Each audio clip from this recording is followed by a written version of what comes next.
Oke, bismillahirrahmanirrahim. Assalamualaikum warahmatullahi wabarakatuh. Selamat pagi dan selamat datang buat teman-teman semuanya dalam mata kuliah kita, yaitu adalah evaluasi dan tata guna lahan pada pertemuan ke-6.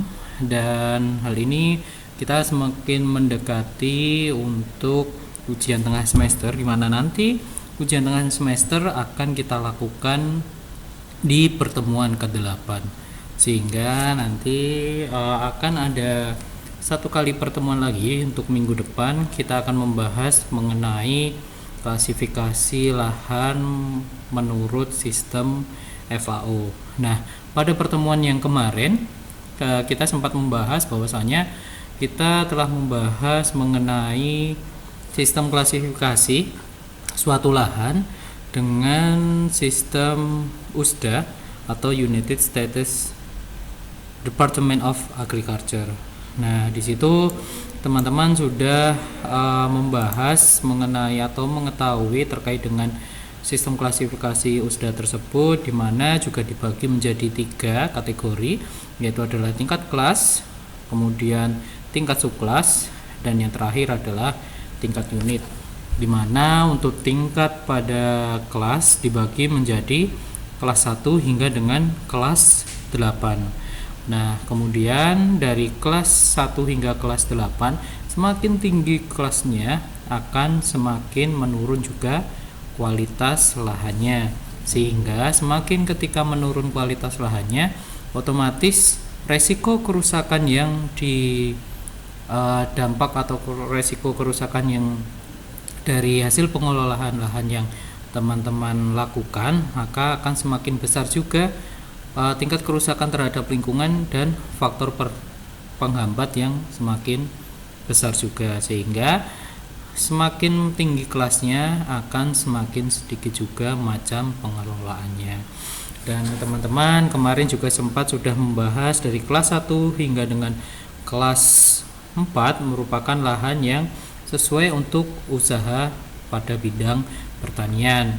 Kemudian di kelas 5 hingga dengan kelas 8, hal tersebut tidak sesuai dengan untuk pengelolaan dalam hal usaha pertanian, akan tetapi bisa kita gunakan sebagai yang pertama adalah penanaman rumput sebagai pakan ternak dari peternakan itu sendiri, ataupun sebagai tempat pengembalaan, ataupun bisa kita gunakan atau kita jadikan dalam hal penghutanan atau penghijauan kembali, karena memang pada kelas-kelas tersebut memiliki faktor penghambat yang cukup berat. Kemudian berikutnya adalah di tingkat subkelas. Nah, subkelas itu sendiri dibagi menjadi 4, ya kan? Yang pertama adalah bahaya erosi atau kita simbolkan dengan E, kemudian genangan air yang kita simbolkan dengan W, kemudian penghambat perakaran kita simbolkan dengan S, dan iklim kita simbolkan dengan C. Nah, sedikit mengulas pertemuan kemarin bahwasanya erosi itu atau subkelas pada kelompok bahaya erosi adalah erat hubungannya dengan problema atau faktor penghambat berupa erosi. Nah, erosi tersebut merupakan salah satu petunjuk untuk penempatan dalam jenis subkelas ini, sehingga kita simbolkan dengan E. Nah, berikutnya adalah terkait dengan faktor genangan air atau yang kita simbolkan dengan W. Nah, pada hal ini itu erat hubungannya dengan faktor penghambat berupa drainase yang buruk, kemudian air tanah yang dangkal, dan kemudian erat hubungannya juga bahaya banjir. Sehingga pada faktor-faktor genangan air itu erat hubungannya dengan peristiwa yang berhubungan memang dengan air seperti banjir, drainase, ataupun air tanah yang dangkal. Kemudian faktor ketiga yaitu adalah penghambatan perakaran tanaman yang kita simbolkan dengan S. Nah, pada penghambat perakaran tanaman dengan simbol S ini kita hubungkan dengan yang namanya adalah banyaknya atau tidaknya batuan pada suatu lahan tersebut, kemudian daya memegang air yang rendah karena semakin sedikit tanah yang terdapat pada suatu lahan tersebut karena mayoritas lebih banyak pada batuannya. Kemudian hal itu juga akan mempengaruhi yang namanya adalah kesuburan yang rendah, karena kita tahu sendiri ketika volume tanah atau ketebalan suatu tanah semakin tinggi akan juga mengikuti dari tingkat kesuburan pada tanah tersebut. Nah, jika volume atau ketebalan tanah tersebut semakin dangkal, otomatis lebih banyak batuannya sehingga unsur hara yang terdapat pada lahan tersebut semakin sedikit pula. Nah, yang terakhir adalah di faktor yang keempat, itu adalah iklim atau kita simbolkan sebagai C, di mana iklim ini erat hubungannya yaitu adalah dengan suhu dan curah hujan yang merupakan salah satu faktor atau menjadi faktor penghambat utama. Nah, seperti itu yang kemudian di tingkat unit ini adalah memberikan keterangan yang lebih spesifik dari subkelas yang teman-teman sudah pelajari yang kemarin itu. Nah, jika masih bingung, mungkin teman-teman bisa mengulas kembali pada pertemuan ke-5. Nah, kita akan masuk pada pertemuan ke-6, di mana ini sedikit ada perbedaan atau saya menyampaikannya dalam bentuk PDF akibatnya karena nanti di sini kita cukup singkat saja bahwasanya ini adalah melanjutkan dari sistem pengklasifikasian USDA kemarin. Jika pada pertemuan yang kemarin itu kita cuma membahas masalah faktor penghambat ada erosi Pak, kemudian ada banjir, kemudian ada kelerengan yang curam dan lain-lain. Nah, kita cuma mengetahui lereng yang curam, lereng yang dangkal atau landai, kemudian tingkat kesuburan yang tinggi atau tingkat suburan yang rendah. Nah, hal ini tidak ada pengelompokannya. Yang dimaksud dengan curam itu berapa persen, yang dimaksud dengan landai itu berapa persen. Nah, itu kan kemarin kita belum membahas hal tersebut. Nah, ini pada pertemuan kali ini kita akan membahas mengenai kriteria klasifikasi pengharkatan dari kelas, subkelas atau unit yang sudah kita pelajari di sistem klasifikasi USDA ini. Nah, di sini bahwasanya menurut Klingbeil dan Montgomery pada tahun 1961 bahwasanya hal tersebut atau USDA yang kemarin itu tidak mengumpulkan kriteria yang pasti. Nah, kriteria yang pasti itu adalah seberapa besar dia digolongkan sebagai, katakanlah saya ambil contoh tingkat kelerengan. Lereng yang curam itu adalah berapa persen, landai itu berapa persen. Nah, itu tidak dikemukakan kriteria yang lebih pasti di saat kita mempelajari klasifikasi USDA kemarin. Nah, hal ini sehingga perlu adanya suatu sistem pengklasifikasian atau pengharkatan di mana dicontoh istilah lereng landai kedalaman tanah yang kurang ideal merupakan istilah yang tidak kuantitatif atau tidak dapat dinyatakan dengan angka-angka. Nah, sehingga agak sulit untuk diinterpretasikan. Sebagai contoh, misal tekstur tanah. Nah, pengaruh dari tekstur tanah terhadap pertumbuhan tanaman adalah berbeda-beda tergantung dari keadaan iklim atau jenis tanamannya. Oleh karena itu, kriteria tersebut justru menyebabkan sistem ini menjadi sangat fleksibel dan sangat luas, sehingga perlu adanya sedikit penyempitan atau pemfokusan. Nah, yang pertama kita bahas adalah di tekstur tanah. Nah, mohon maaf. Tekstur tanah di sini sebenarnya teman-teman akan mempelajari terkait dengan tekstur tanah. Di sini kan ada yang namanya adalah berliat atau sangat halus, kemudian berliat halus, kemudian pasiran, kemudian lempung dan kawan-kawannya.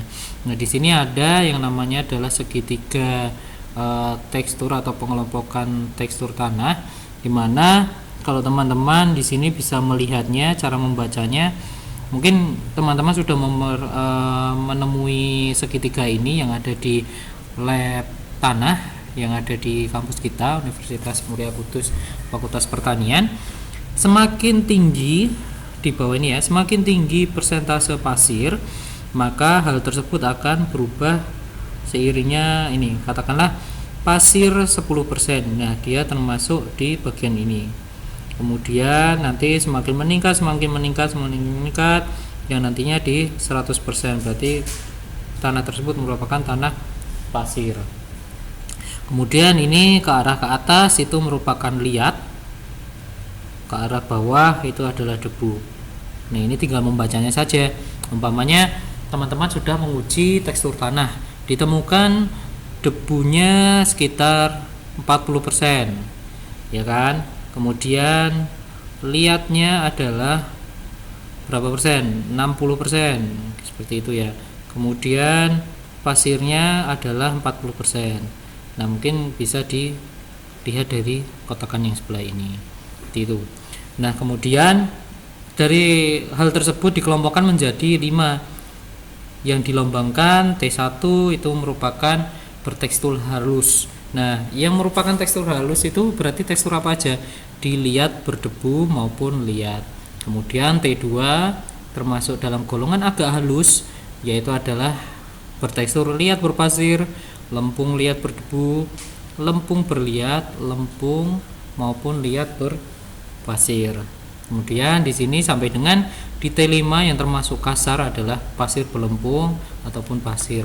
Nah, sehingga nanti ketika ada suatu penghargaan, katakanlah ada lambang T3, berarti termasuk dalam sedang, di mana hal tersebut termasuk pada debu, lempung berdebu maupun lempung. Kemudian di permeabilitas ini adalah jadi menurunnya atau proses masuknya air ke dalam tanah.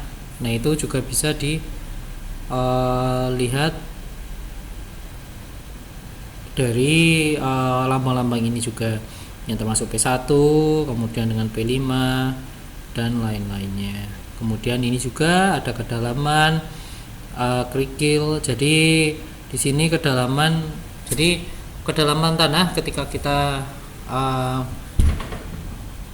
mencangkulnya atau katakanlah melubangi tanahnya, kemudian kita temukan sampai kedalaman berapa kira-kira kita menemukan yang namanya adalah kerikil padas ataupun padas. Nah, ini katakanlah ketika kita sudah mencangkul kira-kira di 70, di kedalaman 70 baru kita dapatkan kerikil, berarti termasuk pada kelompok K1.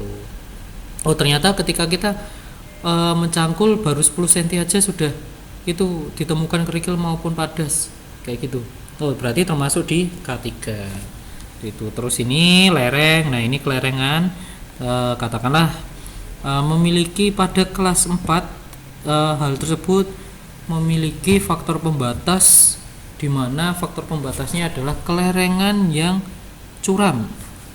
Nah, kelerengan curam berarti dia termasuk pada nomor 6, yaitu pada I5, di mana dilambangkan dengan F. Kemudian tingkat kemiringannya adalah sekitar 45% hingga dengan 65%, sehingga hal tersebut termasuk pada kategori curam. Nah, ternyata ada faktor pembatas pada kelas 2 adalah kemiringan yang agak bergelombang, berarti termasuk di I2 dengan kemiringan antara 8 sampai dengan 15. Ataupun nanti katakanlah Pak, saya punya lahan di mana lahannya itu memiliki kelerengan dengan kemiringan 5%, kayak gitu. Oh, berarti termasuk di landai atau berombak, seperti itu, dan menyesuaikan. Kemudian ini termasuk drainasenya, kemudian termasuk erosinya. Apakah erosi memiliki erosi yang sangat berat atau memiliki erosi yang sedang? Nah, ini bisa dilihat di sini. Kemudian faktor khususnya. Nah, tadi kan ada batuan ya, ada batuan. Nah, di sini juga akan ada, katakanlah ini dibagi menjadi kerikil dan batuan kecil dan batuan lepas. Dimana ketika kita mengambil, katakanlah kita mengambil volume tanah 1 liter atau 1 kilo volume tanah yang kita ambil. Nah, dari 1 kilo tersebut kira-kira berapa persen jumlah kerikil yang ada di 1 kilo tersebut, apa 50% atau 90% atau tidak ada sama sekali. Nah, ini tergantung dari sininya. Hal ini juga sangat tergantung dengan atau sama halnya dengan batuan kecil maupun batuan lepas di sini.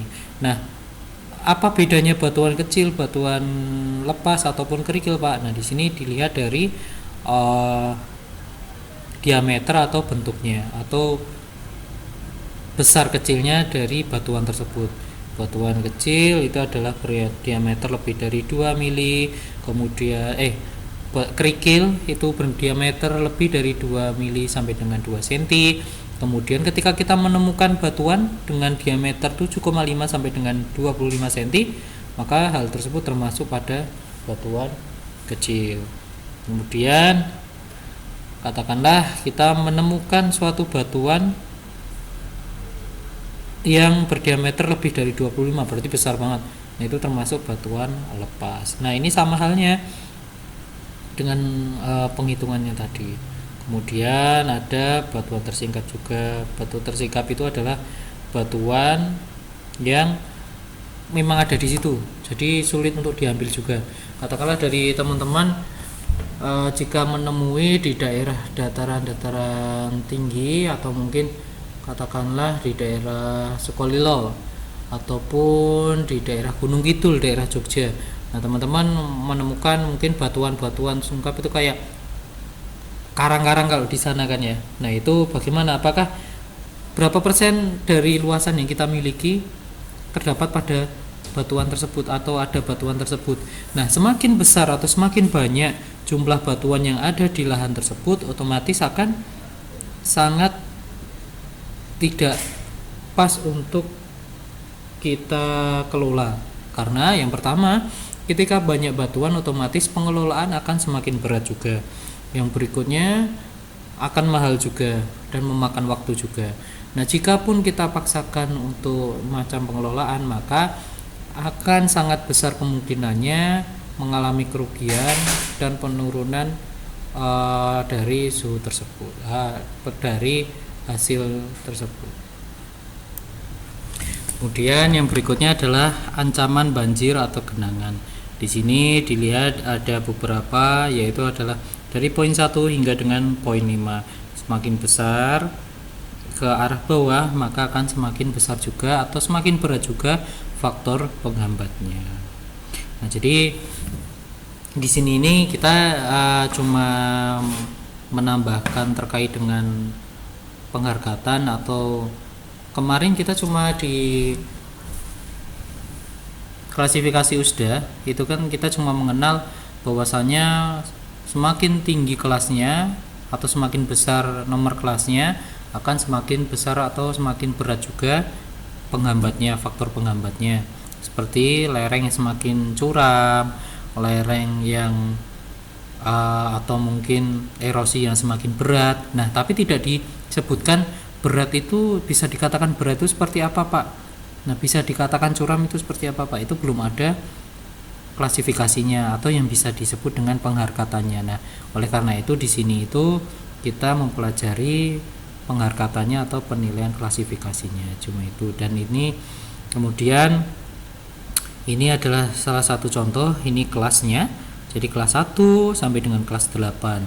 Nah, katakanlah lereng permukaan ini kelas 1 memiliki kelerengan yang datar, ya kan, drainase yang bagus, kemudian E0 itu tidak memiliki erosi sama sekali, kemudian banjir itu dia tidak memiliki potensi yang banjir.